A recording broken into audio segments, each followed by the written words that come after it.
Hello everyone. Today we are starting our new series of the microprocessor 8085. So in this lecture we have to see the overview of the 8085. So microprocessor हमने already study किया हुआ है BSc में और हमें अभी इसका खाली ओवरव्यू देखना है. एक्चुअल में हमारा मेन चीज़ है हमें इंटरप्ट यहाँ पे स्टडी करना है, बट आज के लेक्चर में हम लोग ओवरव्यू देखेंगे. Okay, so our first slide is the microprocessor. That means what is actually microprocessor. Okay, so name itself giving something, that is a processor that is giving the controlling and processing.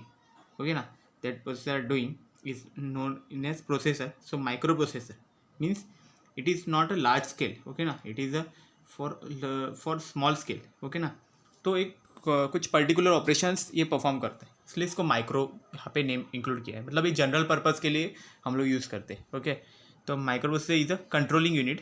Okay ना, ये controlling unit of micro computer है. तो micro computer actually क्या रहता है, हमारा जो computer रहता है जिसमें सीपीयू वगैरह रहता है. ओके, वो एक्चुअल में बड़े बड़े ऑपरेशंस करता है, बट ये छोटे लेवल पे जो ऑपरेशंस परफॉर्म करते हैं, जो हमारे वॉशिंग मशीन्स है, हमारे जो छोटे मोटे इलेक्ट्रिकल अप्लाइंसेस है, ओवन है, ओके ना, उसमें जो यूज़ होता है वो एक्चुअल में माइक्रो प्रोसेसर का काम रहता है. Okay, so it is a controlling unit of a microcomputer and manufactured, okay ना, fabricated on a small chip capable of performing ALU. तो एक चिप रहेगी. ओके ना, जो आईसी हम बोलते हैं ना, इंटीग्रेटेड सर्किट रहता है, जो आईसी, उस चिप, वो चिप के अंदर इसके सब जो रहेंगे पार्ट्स वो उसके अंदर रहेंगे. ओके ना, वो स्मॉल चिप में ये सब अलग अलग यूनिट्स रहेंगे. ओके, और ये सब प्रोसेसेस परफॉर्म करेंगी. ओके, तो उसमें क्या क्या रहेगा, तो एक वो ऑपरेशन से arithmetic and logical unit. Okay, ये मेन यूनिट है वहाँ का ALU. ओके ना, माइक्रोप्रोसेसर में और भी बहुत यूनिट रहते हैं, तो उसमें क्या है कि तो उस पर सब अरिथमेटिक ऑपरेशन और लॉजिकल ऑपरेशन वहाँ पे होंगे. And then also it communicating with other devices connected to it. उसके साथ जो अदर जो डिवाइसेस उसके साथ जो कनेक्टेड रहेंगे, जिसे हम पेरिफेरल डिवाइसेस भी बोल सकते हैं. ओके, वो सब डिवाइसेस के साथ कम्युनिकेशन करना, उसके साथ सब लॉजिकल और सब ऑपरेशंस परफॉर्म करना, ये सब काम होता है माइक्रो प्रोसेसर का. ओके, तो नेक्स्ट अभी देखते हैं पॉइंट, वो है कि it consist of an ALU, register array and control unit. ठीक है, तो इसमें मेन चीज़ और क्या रहती है, ALU जो हमने देखा, अरिथमेटिक और लॉजिकल यूनिट. ओके ना, जो अरिथमेटिक ऑपरेशंस रहते हैं हमारे, एडिशन, सब्ट्रैक्शन, मल्टीप्लिकेशन, डिवीजन, ये सब करने के लिए जो यूज़ होता है. और लॉजिकल ऑपरेशंस जो हमारे एंड गेट का जो ऑपरेशन रहेंगे वो, और ऑपरेशन रहेंगे वो. ओके ना, वो सब चीज़ें वो ALU का करेगा. रजिस्टर एरे मतलब क्या है, इसमें रजिस्टर्स रहेंगे अलग अलग तरह के. 8 बिट रजिस्टर्स है, कुछ 16 बिट रजिस्टर्स भी है. ओके ना, 16 बिट है, तो 8 बिट जो हमारे रजिस्टर्स होंगे वो ये सब कंप्लीट मिला के वो एक रजिस्टर एरे बोलते हैं उसको. ठीक है ना.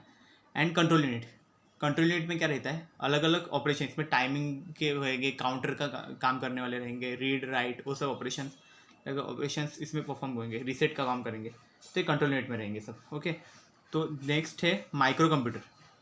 देखो, माइक्रो कंप्यूटर हम लोग बात कर रहे हैं, माइक्रो कंप्यूटर के अंदर ही माइक्रो प्रोसेसर पार्ट रहता है. ओके, माइक्रो प्रोसेसर उसके बीच का पार्ट है. ओके, माइक्रो कंप्यूटर के अंदर. तो माइक्रो कंप्यूटर एक्चुअल में है क्या, तो माइक्रो कंप्यूटर क्या है, is a small relatively inexpensive computer. Okay, मतलब जो हमारा कंप्यूटर है हम लोग घर पे जो यूज़ करते हैं, उस वो कंप्यूटर एक्चुअल में बड़ा है. ओके ना, means not just because of the size, but उसके ऑपरेशन भी बड़े बड़े. ओके, जो एक माइक्रो कंप्यूटर है इसके ऑपरेशन ज़्यादा बड़े नहीं रहते, एक पर्टिकुलर ऑपरेशन के लिए यूज़ होता है. ओके, बहुत सारे ऑपरेशंस उसमें नहीं परफॉर्म होते, तो वो चीज़ रहेगी, इसलिए इसको स्मॉल बोला गया है. रिलेटिवली इनएक्सपेंसिव कंप्यूटर मतलब ये ज़्यादा महंगा नहीं है. ओके ना, तो इनएक्सपेंसिव है with a microprocessor as it central processing unit. तो इसमें जो हमारा माइक्रो प्रोसेसर है उसका CPU का काम करेगा. CPU मतलब पूरा जो उसका ब्रेन है वो पूरा हमारा माइक्रो प्रोसेसर रहेगा. मतलब सब मेन जो ऑपरेशन सब करे जाएंगे वो हमारे micro processor through micro computer में किए जाएंगे. तो माइक्रो कंप्यूटर का जो मेन CPU है, सेंट्रल प्रोसेसिंग यूनिट है, जो सब प्रोसेसेस करने के लिए रिस्पॉन्सिबल है, वो कौन है, तो माइक्रो प्रोसेसर है. ओके, तो microprocessor is a central part. Okay ना, central part of this microcomputer. Okay, तो यही है एक्चुअल में माइक्रो प्रोसेसर का. ओके, उसमें मेन चीज़ क्या है, ALU है, register array and control unit. उसमें किसी भी तरह की मेमोरी नहीं है. ओके ना, वो हमें एक्सटर्नली प्रोवाइड करनी पड़ती है. वो हम आगे देखेंगे कि ना किस तरह से वो मेमोरी जाएगी. ओके, हम इसमें ये लेक्चर में खाली उसका ओवरव्यू देख रहे हैं कि एक्चुअल में प्रोसेसर क्या है, माइक्रो प्रोसेसर क्या है, माइक्रो कंप्यूटर क्या है. Okay, so next slide we have to see, that is about our block diagram of microcomputer. तो माइक्रो कंप्यूटर, अभी मैंने बोला माइक्रो कंप्यूटर का नाम लिया, तो माइक्रो कंप्यूटर का जो ब्लॉक डायग्राम है वो कैसे देखो, तो इसमें देखो क्या है, माइक्रो कंप्यूटर के ब्लॉक डायग्राम में हम देखेंगे कि पहला है इनपुट डिवाइस है, देन इसका आउटपुट में आउटपुट डिवाइस है और मेमोरी यहाँ पे कनेक्टेड है। देखो तो हम लोग देखो क्या है, हमारा जो माइक्रो प्रोसेसर है वो बीच का पार्ट है, ओके ना, एकदम सेंटर का पार्ट है, इसलिए इसको सीपीयू बोला गया है, सेंट्रल प्रोसेसिंग यूनिट। यहाँ पे सब ऑपरेशंस परफॉर्म होंगे, मतलब इनपुट यहाँ से मिलेगा, उसके बाद माइक्रो प्रोसेसर उस पर ऑपरेशंस करेगा, ओके, और फिर कुछ ना कुछ आउटपुट देगा, और आउटपुट कहाँ पे जाएगा, आउटपुट डिवाइस से, आउटपुट डिवाइस से वो आउटपुट हम लोग लेंगे, ओके ना। और इसका जो मेमोरी है वो मेमोरी कहाँ से मिलने वाला है, माइक्रो प्रोसेसर के अंदर कोई मेमोरी नहीं थी, ओके ना, उसमें रैम रोम कुछ ऐसा मेमोरी नहीं है, उसको मेमोरी हमें एक्सटर्नल देनी पड़ेगी, ओके, एक्सटर्नली उसको कोई डिवाइस देना पड़ेगा, कुछ अलग से चिप्स उसके इंसर्ट करनी पड़ेगी, उसके बाद उसको कनेक्शन मिलेगा, उसके बाद उसमें मेमोरी आएगी, ओके ना। तो जो डेटा रहेगा वो इस मेमोरी में सेव हो जाए, ओके। तो हम इसका एग्जांपल ले सकते हैं, वॉशिंग मशीन का एग्जांपल ले सकते हैं। हम लोग यहाँ पे इनपुट दे रहे, यहाँ पे वो वॉशिंग मशीन परफॉर्म होना चालू हो जाएगी, यहाँ पे ऑपरेशन करेगी, यहाँ पे वो पूरा देखेगा किस तरह से उसको इंस्ट्रक्शन मिलेंगे ऑन करने के, तो वो इंस्ट्रक्शन मिलने के बाद ऑन करेगा, वो पूरा साइकिल परफॉर्म करेगा, वो पूरा ऑपरेशन हो जाएगा, उसके बाद वो अपने आप ऑफ करेगा, और जो आउटपुट रहेगा वो आउटपुट डिवाइस को देते जाएगा, ओके, और उसका जो डेटा रहेगा वो यहाँ पे मेमोरी में स्टोर होते जाएगा, ओके। इस तरह से ये हमारा माइक्रो कंप्यूटर यहाँ पे परफॉर्म होता है, ओके, इस तरह से वो सब टास्क परफॉर्म करते हैं। तो ये एक्चुअल में माइक्रो कंप्यूटर का एक सिंपल ब्लॉक डायग्राम है, बाकी तो कुछ इसमें है नहीं। देन नेक्स्ट देखते हैं, दैट इज 8085 माइक्रो प्रोसेसर का हम कुछ फीचर्स देखते हैं उसके अंदर क्या क्या है, ओके ना। सो इट इज़ एक्चुअली क्या है ये, अभी हमने माइक्रो प्रोसेसर देखा, तो माइक्रो प्रोसेसर का पहला एक एग्जांपल लेते हैं 8085, ओके, ये हमें स्टडी करना है main. So it is an eight bit microprocessor, okay. तो इसमें जो ये माइक्रो प्रोसेसर काम किस पे करेगा, 8 बिट्स, ओके, इसमें डेटा जो बस है वो 8 बिट की, इसलिए इसको 8-बिट माइक्रो प्रोसेसर बोलेंगे। और इसको मैन्युफैक्चर किसने किया था फर्स्ट टाइम, तो वो था इंटेल ने, इंटेल कॉर्पोरेशन ने पहली बार इसको मैन्युफैक्चर किया था in 1977 using NMOS technology. NMOS technology is about the metal oxide, okay ना, मेटल ऑक्साइड सेमीकंडक्टर टाइप है वो, ओके ना, no channel metal oxide semiconductor ऐसी टेक्नोलॉजी रहती है वो, उससे उन्होंने ये मैन्युफैक्चर किया था, ओके। और उसमें अभी देखो फीचर्स क्या क्या है उसके, it has the following configuration. तो इसमें कौन से देखो फीचर्स है, पहला है 8-बिट डेटा बस, जो इसकी डेटा बस है जिससे डेटा जा रहा है, फ्लो हो रहा है, ओके ना। बस मतलब एक्चुअल में फ्लो होना, मतलब डेटा यहाँ से वहाँ दूसरी जगह पे ट्रांसफ़र करने का काम बस का रहता है, ओके। तो वो 8-बिट का है, इसलिए इसका नाम 8-बिट माइक्रो प्रोसेसर है, ओके ना, मतलब एक टाइम पे इसमें 8-बिट का डेटा ही इसमें फ्लो हो सकता है ऐसा, ओके ना। द नेक्स्ट इज 16-बिट address bus which addresses up to 64 KB। तो एड्रेस बस इसकी 16-बिट की है, ओके, 16-बिट की एड्रेस बस है, इसलिए क्या होगा 2 पावर 16 हम लोग करेंगे, 2 पावर 16 की वैल्यू ऑलमोस्ट 64,000 के आसपास होगी, ओके ना। तो इसलिए इसको 64 KB की मेमोरी एड्रेस रहेंगे, addresses up to 64 KB, okay ना। इसमें एड्रेस जो मेमोरी लोकेशंस रहेंगे वो इतने रहेंगे। देन नेक्स्ट चीज़ है, इसके अंदर है 16-बिट प्रोग्राम काउंटर भी है, ओके ना। तो प्रोग्राम काउंटर का काम एक्चुअल में क्या रहता है, program counter stores the address of the next location, okay ना। जो नेक्स्ट हमारा जो इंस्ट्रक्शन होने वाला है उसका जो नेक्स्ट इंस्ट्रक्शन का वो एड्रेस स्टोर करता है, ओके, वो प्रोग्राम काउंटर का काम है। देन स्टैक पॉइंटर क्या है, स्टैक पॉइंटर भी हमारा एड्रेस से स्टोर करता है, लेकिन वो सबसे टॉप लेवल का रहेगा, उसका एड्रेस वो लेगा, ठीक है ना, स्टैक पॉइंटर का वो काम है, ओके, जो point towards the top of the address, okay. Then next is क्या है, इसमें 6 eight bit registers arrange in pairs, okay. तो ऐसे इसमें रजिस्टर्स है 6 रजिस्टर्स है जो पेयर में अरेंज हो सकते हैं, मतलब सब एक एक रजिस्टर 8-8 बिट का है, मतलब BCDHL ऐसे एक बिट के रजिस्टर्स है, बट 8-8 बिट के रजिस्टर्स है। बट क्या होगा, इसको पेयर में कैसे करेंगे, तो 16-बिट के हम लोग यूज़ कर सकते हैं, 16-बिट एज अ 16-बिट रजिस्टर हम लोग उसको यूज़ कर सकते हैं प्रोग्राम्स में, ओके। तो ये चीज़ मेन है उसके। Then also it requires +5 volt supply to operate at 3.2 MHz single phase clock, okay ना। तो इसको 5 वोल्ट का सप्लाई भी लगता है, ओके ना। जो इसका जो क्लॉक फेज रहेगी वो सिंगल क्लॉक है, उसको ऑसिलेट होने के लिए, ओके ना। देन नेक्स्ट क्या है, इसके एप्लीकेशंस। तो एप्लीकेशंस क्या है, तो it is actually used in washing machines, microwave ovens, mobile phones, लेकिन मोबाइल फ़ोन्स में वेरी लेस अमाउंट में रहेंगे। इससे भी बड़ी टेक्नोलॉजीज जो निकली है वो एक्चुअल में आजकल सेल्स फ़ोन्स में भी है। ये सब स्टार्टिंग के फ़ोन्स थे, उसमें यूज़ होता होगा, ओके ना, माइक्रो प्रोसेसर। इसके आगे का वर्जन्स भी निकले हुए, तो वो सब माइक्रो प्रोसेसर में यूज़ होने वाला है, ओके। तो यहाँ पे हम लोग इसका use mainly used in the washing machines and micro ovens and mobile phones, okay. इसमें हम लोग इसको यूज़ कर सकते हैं। देन नेक्स्ट हम लोग देखते हैं, नेक्स्ट स्लाइड हमारी ये देखो, ये यहाँ पे मैंने शो किया है पूरा structure, that is the architecture. इसको आर्किटेक्चर बोला जाता है। आर्किटेक्चर मतलब पूरा स्ट्रक्चर, जो हमारे घर का जो आर्किटेक्चर रहेगा हम लोग बोलते हैं, मतलब उसका पूरा स्ट्रक्चर बता देंगे कि कहाँ पे क्या है कुछ, ओके ना। तो उसी तरह से इसके अंदर कहाँ पे क्या है वो इस डायग्राम से हमें पता चलेगा। तो हमने अभी तक देखा जो हमारा एक यूनिट था ALU, अरिथमेटिक लॉजिकल यूनिट, उसको देखो यहाँ पे ये हमें डायग्राम में दिखेगा।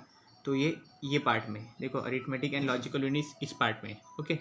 तो यहाँ पे ये अरिथमेटिक एंड लॉजिकल यूनिट है, ओके। तो ये यहाँ पे आ गया। तो यहाँ पे सब अरिथमेटिक एंड लॉजिकल ऑपरेशंस यहाँ पे परफॉर्म होंगे, ओके। और वो ऑपरेशन परफॉर्म करने के लिए एक मेन रजिस्टर रहता है, और उस रजिस्टर का नाम क्या है मालूम है? एक्यूमुलेटर, जो एक्चुअल में 8 बिट है। देखो यहाँ पे जो फर्स्ट है, यहाँ पे ये भी रजिस्टर ही है, एक्यूमुलेटर इसका नाम है, ओके। वो 8 बिट रजिस्टर है, और ये एक्चुअल में परफॉर्म होता है अरिथमेटिक ऑपरेशन के लिए। देखो यहाँ पे इसलिए कनेक्ट किया है, और अरिथमेटिक ऑपरेशन को और एक चीज़ कनेक्ट हो रही है, वो यहाँ पे टेम्पररी रजिस्टर।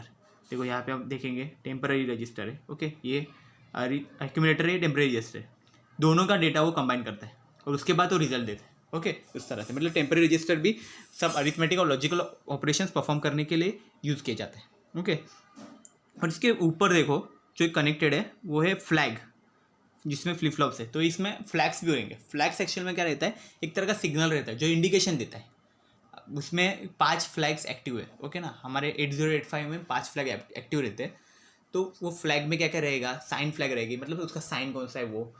जेड फ्लैग में 0 फ्लैग रहेगा। अगर हमारा जो आंसर निकाल रहे हैं हम लोग, एडिशन कर रहे हैं, सब्ट्रैक्शन कर रहे हैं, कुछ भी मल्टीप्लिकेशन डिवीजन कोई भी ऑपरेशन करें, उसके बाद अगर आंसर हमारा 0 आ रहा है तो वो 0 फ्लैग एक्टिव हो जाएगा वो टाइम, तो इंडिकेट करेगा कि आपका आंसर 0 आ रहा है, ओके। उस तरह से फिर P है, मतलब पैरिटी फ्लैग है। देन पैरिटी किस लिए? मतलब इवन या ऑड पैरिटी है वो बताने के लिए। देन नेक्स्ट है कैरी फ्लैग। कैरी फ्लैग किस लिए? तो कैरी हमारी क्या आ रही है वो बताने के लिए, ओके ना। मतलब कैरी आ रहा है कि नहीं आ रहा है वो बताने के लिए। फिर कैरी के बाद भी ऑक्सिलरी कैरी भी है, मतलब D3 के आगे अगर बिट गया, ओके ना, D0, D1, D2 और D3 रहता है। तो D3 के आगे अगर कोई बिट जा रहा है तो वो कैरी में जाएगा, मतलब ऑक्सिलरी कैरी में जाएगा, ओके ना। तो वो टाइम पे वो ऑक्सिलरी कैरी का फ्लैग भी वहाँ पे एक्टिव हो जाएगा। तो उस तरह से वो वहाँ पे शो करेगा, इस तरह से वो फ्लैग ऑपरेशन। तो ये पूरा ALU के लिए यूज़ होता है, मतलब ये जो एक्यूमुलेटर है, टेम्पररी रजिस्टर है, वो सब इसके लिए, ओके ना। तो एक्यूमुलेटर यहाँ पे सबसे मेन रजिस्टर है, ओके ना। वो ऑलमोस्ट ऑल बहुत सारे ऑपरेशंस में वही होता है। जब हमारे इंस्ट्रक्शन यूज़ करते हैं तो हम लोग एक्यूमुलेटर का बहुत ज़्यादा यूज़ होता है, ओके। देन नेक्स्ट देखो यहाँ पे आ जाते हैं साइड में, यहाँ पे देखो इंस्ट्रक्शन रजिस्टर। इंस्ट्रक्शन इसे इंस्ट्रक्शन परफॉर्म करने का काम करता है, मतलब इंस्ट्रक्शन फेच करने का काम, ओके। मतलब खुद रीड करने का काम इंस्ट्रक्शन को। ये भी 8 बिट रजिस्टर है, वो यूज़ हो रहा है। देन नेक्स्ट उसके साथ नीचे कनेक्टेड है instruction decoder and machine cycle encoding. तो डिकोडर मतलब क्या है? जो हमने अगर इंस्ट्रक्शन कोई भी ले लिया तो उसको बाद में रीड करना है हम, ओके। तो वो काम करता है, डिकोडर का काम रहता है। और फिर मशीन साइकिल्स में देके उसको इनकोडिंग का काम करेंगे। फिर उसके साथ कंप्यूटर उसके साथ उसको परफॉर्म करेगा, वो टास्क परफॉर्म करने का काम करेगा, ओके। तो यहाँ पे हो गया। अभी इसके साइड में जाते हैं हम लोग। देखो साइड में अभी ये जो बड़ा सा दिख रहा है, तो इसमें देखो क्या लिखा है? रजिस्टर सिलेक्ट लिखा हुआ है। तो रजिस्टर सिलेक्ट मतलब क्या है? ये सब जितने भी है वो रजिस्टर्स है। उसके ऊपर के साइड देखो क्या है? ये जो है वो क्या है? मल्टीप्लेक्सर। तो मल्टीप्लेक्सर एक्चुअल में काम क्या करता है? उसको मल्टीपल इनपुट रहेंगे, उसको आउटपुट में कन्वर्ट करने के लिए, ओके ना। तो इसमें क्या रहेगा? जो हमें रहेगा मल्टीप्लेक्सर का काम रहेगा, 1 to many इससे काम करेगा, ओके। तो देखो ये कहाँ पे है?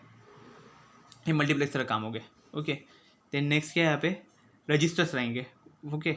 तो वो रजिस्टर में क्या क्या रहेंगे? इसमें पहले 2 रजिस्टर्स होंगे, वो हम टेम्पररी रजिस्टर के लिए है WZ, वो ज़्यादा यूज़ नहीं किए जाते, ओके। वो टेम्पररी रजिस्टर है। बाद में फिर आएगा BCDEHL, ओके। तो BCDEHL है, तो उसमें क्या क्या रहेगा? B एक रजिस्टर है, C एक होगा, D then E then H and L, okay ना। तो ये एक्चुअल में 8 बिट के रजिस्टर्स है। ये 6 के 6 8 बिट के रजिस्टर्स है, बट इसको हम लोग कंबाइनली यूज़ कर सकते हैं। पेयरिंग में यूज़ कर सकते हैं, मतलब BC पेयर, DE पेयर या HL पेयर, ऐसे करके हम लोग इसको यूज़ कर सकते हैं, जो उसके बाद बन जाएंगे 16 बिट के रजिस्टर्स। ओके, तो इस तरह से हमारा रजिस्टर सिलेक्ट का ये होगा। और उसमें अभी रजिस्टर सिलेक्ट में और 2 बच गए, वो कौन से? Stack pointer and program counter. तो प्रोग्राम काउंटर एक्चुअल में क्या करता है, जो हमारा नेक्स्ट इंस्ट्रक्शन आने वाला है उसके लिए जो है ये रहेगा, उसको पॉइंट करेगा। ओके ना, जो नेक्स्ट मेमोरी लोकेशन उसके लिए वो पॉइंट करेगा। ओके, स्टैक पॉइंटर क्या करेगा? स्टैक पॉइंटर भी सब इंस्ट्रक्शन स्टोर करता है, बट वो एक्चुअल में कैसा, जो टॉप लेवल पे है ना उसको ही खाली पॉइंट करेगा। ओके, देन ये इसके बाद एक लास्ट में है, वो है इंटर, यहाँ पे लिखा है इंक्रीमेंटर और डिक्रीमेंटर एड्रेस लैच। तो एड्रेसेस जो हमारे मेमोरी पोजीशन है तो उसको इंक्रीमेंट करना, डिक्रीमेंट करने का, वो सब काम इसका है। ओके, तो इस तरह से कंप्लीट जो हम इसको बोलते हैं register array. Okay, register array का काम ये करते हैं। देन नेक्स्ट क्या है, इसके नीचे से फिर एड्रेस बफर है। बफर का काम क्या होता है? इनपुट को आउटपुट में डायरेक्ट दे देना, ये काम रहता है बफर का, मतलब यूनिट डायरेक्शन में काम करता है वो। ओके, देन नेक्स्ट क्या है, डेटा और एड्रेस बफर, वो भी वही है 8 बिट्स। तो यहाँ पे देखो एड्रेस बफर यहाँ पे दिया हुआ है। ओके, ये देखो पहला यहाँ पे देखते हैं A0 to A7 है, मतलब यहाँ पे 8 हो गए। Then A9 to A15 means यहाँ पे 8, तो 8 नॉट 16, मतलब हम बोलते हैं ना एड्रेस बस हमारी 16 बिट की है, तो यही है। ओके ना, और जो हमारा डेटा बस था वो ऊपर के साइड लिखा है यहाँ पे, जो ऊपर के साइड जो पूरा है वो डेटा इंटरनल डेटा बस है, 8 bit internal bit data bus. Okay, तो ये यूनिट हो गया। तो बाद में फिर हम लोग देखेंगे यहाँ पे इंटरप्ट कंट्रोल। देखो इंटरप्ट कंट्रोल यूनिट एक्चुअल में क्या है, इसमें INTR, RST 5.5, 6.5, 7.5 ट्रैप, ये सब इंटरप्ट है। ओके ना, इसमें से INTA छोड़ दिया तो बाकी सब इंटरप्ट है। INTA एक्चुअल में काम करता है, वो सिग्नल देने का काम करेगा। ये इसको हम लोग डिटेल में देखने वाले हैं। ओके ना, हमारा मेन यूनिट यही है, हमको इसमें स्टडी करना है, बट एक ओवरव्यू चल रहा है इसलिए इससे सब बता दे रहा हूँ। ओके ना, बाद में ये जो SID SOD ये भी हमें आगे जाके डिटेल में देखना है। ओके ना, एक्चुअल में एक है क्या, सीरियल इनपुट आउटपुट कंट्रोल। तो सिंपल लैंग्वेज में बोल देता हूँ, तो ये जो डेटा ट्रांसमिशन सीरियली करने का काम ये इसका है, सीरियल इनपुट आउटपुट कंट्रोल का। देन नेक्स्ट है टाइमिंग एंड कंट्रोल यूनिट। तो ये है टाइमिंग एंड कंट्रोल यूनिट का काम। तो देखो ये टाइमिंग एंड कंट्रोल यूनिट देखो क्या है, यहाँ पे पहले क्लॉक है। ओके ना, मतलब ऑसिलेटर का यहाँ पे। देन यहाँ पे इसमें क्लॉक आउट है, क्लॉक इन है। ओके, वो सब क्लॉक आउट यहाँ पे रहेगा, ये क्लॉक है मतलब क्लॉक इन वो रहेगा। पावर सप्लाई भी इसके साथ ही कनेक्टेड रहते हैं, जो +5 वोल्ट और ग्राउंड है वो भी इसमें रहते हैं टाइमिंग एंड कंट्रोल में। देखिए यहाँ पे कंट्रोल के लिए देखो रीड राइट है, स्टेटस है। बाद में DM में वो सब हम लोग देखेंगे, डिजिटल मेमोरी एक्सेस वो सब है ना, ये सब डेटा मेमोरी एक्सेस है, वो एक्चुअल में हम लोग देखेंगे आगे के इसमें डिटेल में। देन रीसेट हम लोग यहाँ पे स्टडी करेंगे आगे। ओके ना, मतलब ये हमारा जो फंक्शन है इसको रीसेट करने का काम करेगा, प्रोसेसिंग को रीसेट करने का काम यहाँ पे रीसेट पे होगा। ओके, तो ये एक्चुअल में हमारा सब ये पूरा का पूरा हमारा आर्किटेक्चर था। Okay, architecture of 8085। Okay, okay then next हम लोग देखते हैं इंस्ट्रक्शन सेट। तो अभी आर्किटेक्चर तो पता चल गया कि कौन सी चीज़ कहाँ पे है, कौन से यूनिट्स है, फंक्शनल यूनिट्स कौन से हम लोग सब देखा अभी। तो ये सब फंक्शनल यूनिट्स तो है, बट एक्चुअल में हमको माइक्रो प्रोसेसर में कुछ प्रोग्रामिंग जब तक देंगे नहीं तब तक तो वो परफॉर्म नहीं करेगा। प्रोग्रामिंग के लिए उसको लैंग्वेज चाहिए, लैंग्वेज के लिए क्या चाहिए, तो इंस्ट्रक्शन सेट लगते हैं। असेंबली लैंग्वेज हम लोग यूज़ करेंगे, तो असेंबली लैंग्वेज में मेन चीज़ रहती है इंस्ट्रक्शन सेट। जब तक उसको वो पर्टिकुलर इंस्ट्रक्शंस नहीं देंगे तब तक वो कुछ परफॉर्म नहीं करेगा। उसी तरह से तो ये इंस्ट्रक्शन सेट है जो 8085 के, वो एक्चुअल में कैसे कैसे डिवाइड हुए। ओके ना, उसके क्लासिफिकेशन में 5 पार्ट्स है। तो 5 पार्ट में क्या क्या है, पहला तो डेटा ट्रांसफ़र इंस्ट्रक्शन है। तो ये डेटा ट्रांसफ़र इंस्ट्रक्शन जो काम है, ये एक्चुअल में काम क्या करता है, हमारा जो डेटा है उसको ट्रांसफ़र करने का काम करेगा, मतलब 1 पॉइंट टू अनदर पॉइंट इसको ट्रांसफ़र करने का काम करेगा। Okay, then next is arithmetic instruction. Arithmetic instruction का काम क्या है ये अरिथमेटिक ऑपरेशन परफॉर्म करने का काम करेगा। Okay, then next is logical instruction. तो लॉजिकल मतलब जो लॉजिकल ऑपरेशन है, जो हमारे एंड और नैंड और वो सब ऑपरेशन परफॉर्म करने का यहाँ पे लॉजिकल में होगा। ओके, अरिथमेटिक में एक्चुअल में ये भी है, जो एडिशन, सब्ट्रैक्शन, मल्टीप्लिकेशन, डिवीजन वो सब उसमें होगा। Okay, then next is branching instruction. Branching में क्या रहेगा, अगर हमें हमारा जो प्रोग्राम है इसको एक जगह पे स्टॉप करना है और नेक्स्ट पे चला जाना है तुरंत, तो वो ब्रांचिंग वहाँ पे यूज़ होता है। ओके, मतलब वो दूसरी जगह पे चला जाएगा, सब रूटिंग परफॉर्म करेगा वहाँ पे। ओके, तो वहाँ पे ब्रांचिंग इंस्ट्रक्शन हमें यूज़ होंगे। देन कंट्रोल इंस्ट्रक्शन में एक्चुअल में क्या रहेंगे, जो कंट्रोलिंग का काम करेंगे, इनेबल जो हमारा जो इंटरप्ट इनेबल करने का, बाद में डिसेबल करने का, वो सब काम रहेंगे। या फिर हमारे कोई ऑपरेशन परफॉर्म नहीं करना है हमें, कि अभी स्टॉप करना है प्रोग्राम, तो वो सब कंट्रोल में रहेंगे। ओके, कंट्रोल इंस्ट्रक्शन का काम करेंगे। तो इस तरह से 5 पार्ट्स में डिवाइड होते हैं हमारा इंस्ट्रक्शन सेट। तो इस 5 पार्ट में हमें कौन से इंस्ट्रक्शंस होंगे वो हम लोग इसके नेक्स्ट स्लाइड में देखते हैं। ओके, देखो यहाँ पे इंस्ट्रक्शन सेट क्लासिफिकेशन यहाँ पे गिवन है। Okay, so instruction classification consist of 5 main parts, that is the data transfer instructions, arithmetic instructions, logical instructions, branching instruction, control instruction. तो डेटा ट्रांसफर इंस्ट्रक्शन मतलब क्या है, जो ट्रांसफर करने का काम करेगा। तो डेटा एक्चुअल में ट्रांसफर मतलब यहाँ पे कट पेस्ट नहीं रहता है, यहाँ पे कॉपी पेस्ट रहता है।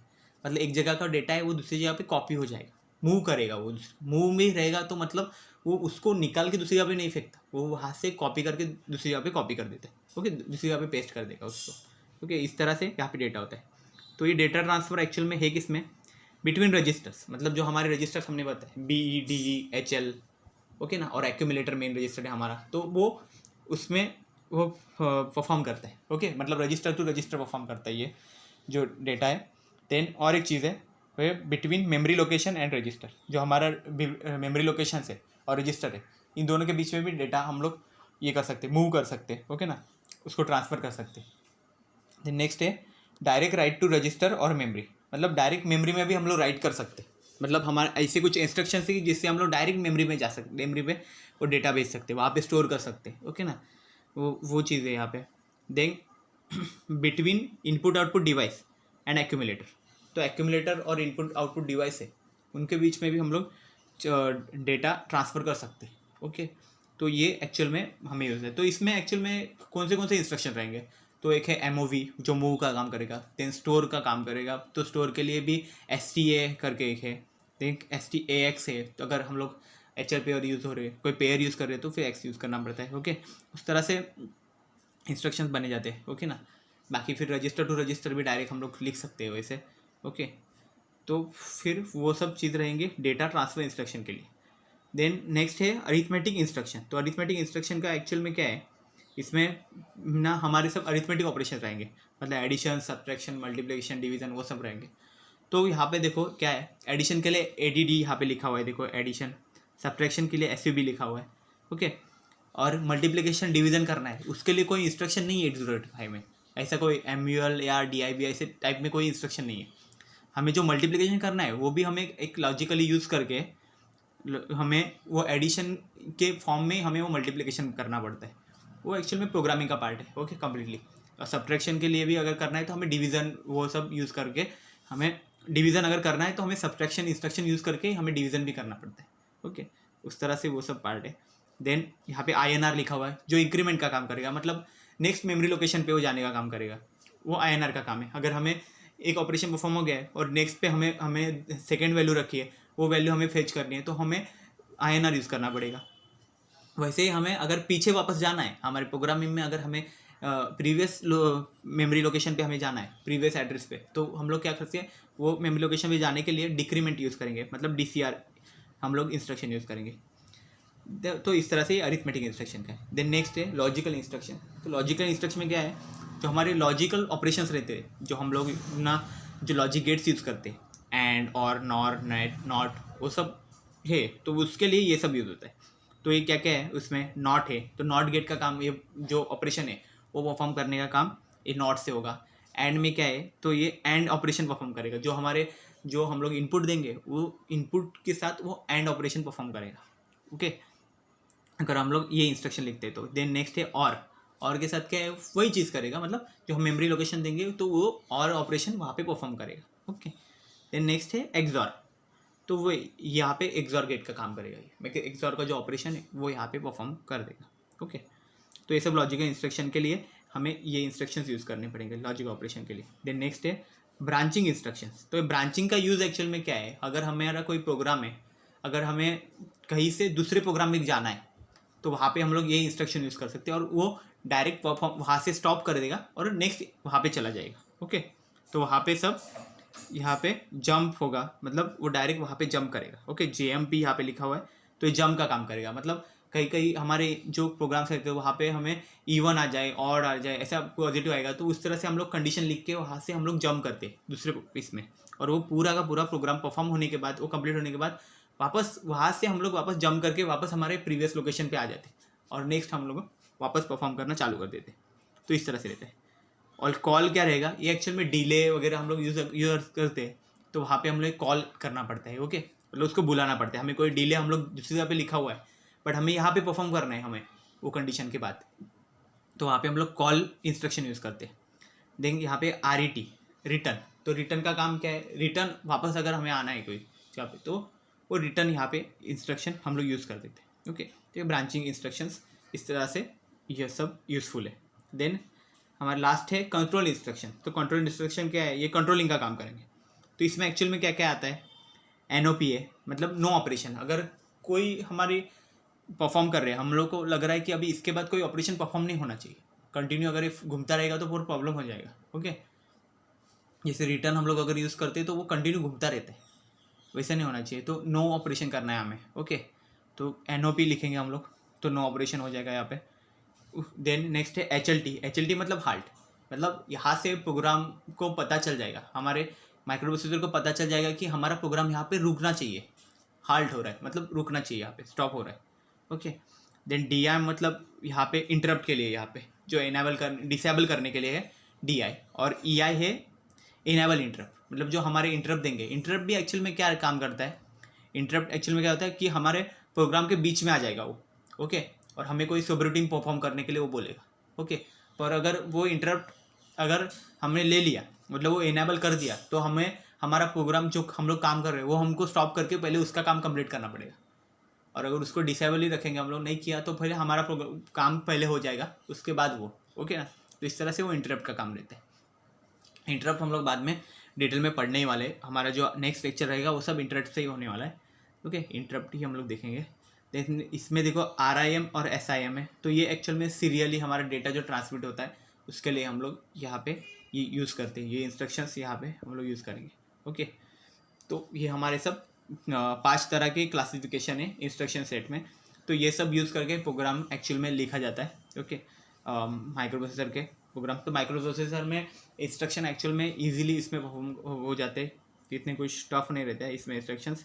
ओके, कुछ लिमिटेशंस रहते हैं इसमें, सब तरह के इंस्ट्रक्शन नहीं मिलेंगे यहाँ पे, जैसे माइक्रो कंट्रोल में रहते हैं वैसे नहीं रहते। ओके ना, इसमें आपको मल्टीप्लिकेशन नहीं है, multiplication not available, and division भी नहीं रहता है। ओके, तो वो लेकिन टास्क हम लोग परफॉर्म कर सकते हैं यहाँ पे, मल्टीप्लिकेशन डिवीज़न का टास्क भी परफॉर्म कर सकते हैं हम लोग। ओके, और वो परफॉर्म कैसे करेंगे हम लोग, एडिशन सब्ट्रैक्शन इस तरह के ये सब इंस्ट्रक्शन है, जहाँ पे जंप है, वो सब इंस्ट्रक्शन यूज़ करके हम लोग ऐसे वो परफॉर्म कर सकते हैं। तो एक्चुअल में ये चीज़ है। ओके, तो यही एक्चुअल में इसका मेन एडवांटेज था। ओके ना, माइक्रो प्रोसेसर में, कि ये पूरा रजिस्टर टू रजिस्टर और मेमोरी लोकेशन पे ही ये डिपेंड करता है, तो इसलिए इजीली इसके ऑपरेशन परफॉर्म होते थे। Okay, but it is smallest scale पे हम लोग इसका यूज़ कर सकते हैं। Okay okay, so I hope you have cleared all these things, so thank you very much.